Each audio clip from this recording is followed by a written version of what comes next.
বন দপ্তরের অভিযান, বেআইনিভাবে কচ্ছপ বিক্রির অভিযোগে গ্রেপ্তার ৩ জন, উদ্ধার বিপুল পরিমাণে জীবন্ত কচ্ছপ। শীত পড়তে বাজারে রমরমিয়ে বেআইনিভাবে বিক্রি হচ্ছে কচ্ছপ। বন দপ্তরের কাছে খবর আসতে অভিযান চালালো বনগাঁ সোশ্যাল ফরেস্ট রেঞ্জ। বুধবার সকালে গাইহাটার পাঁচপোতা বাজার, বনগাঁ থানার ট বাজার এবং বনগাঁ নিউ মার্কেট বাজারে অভিযান চালিয়ে প্রায় ২০০টি জীবিত কচ্ছপ এবং প্রচুর পরিমাণে মৃত কচ্ছপ উদ্ধার করা হয়।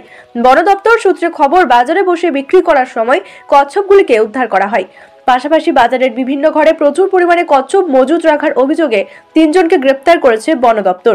ধৃতদের নাম তাপস হালদার, বাড়ি বনগাঁ; সুব্রত হালদার, বাড়ি বনগাঁ; অঞ্জলি মাঝি, গাইহাটার পাঁচপোতা এলাকার বাসিন্দা।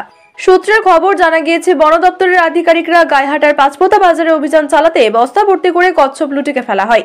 জেরা করে অঞ্জলি মাঝির বাড়ি থেকে প্রচুর পরিমাণে বস্তা ভর্তি কচ্ছপ উদ্ধার হয়।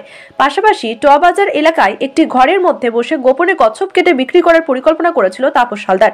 বন দপ্তর আধিকারিকরা তাকে হাতে নাতে ধরে ফেলে। ধৃতদের বনগাঁ মহকুমা আদালতে পাঠানো হবে বলে জানিয়েছে বন দপ্তর।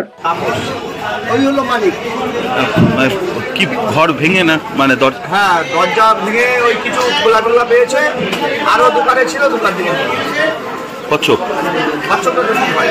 কি পেয়েছিল দাদা? কিছু পাইনি, ওই কিছু খোলা টোলা ছিল। কচ্ছপের খোলা হ্যাঁ, ওই ব্যবসায়ী করে। কি ব্যবসা? ওই সুদি মাছটাই বেচে, কচ্ছপ মাছটা বেচে। আজকে কারা এসেছিল জানেন?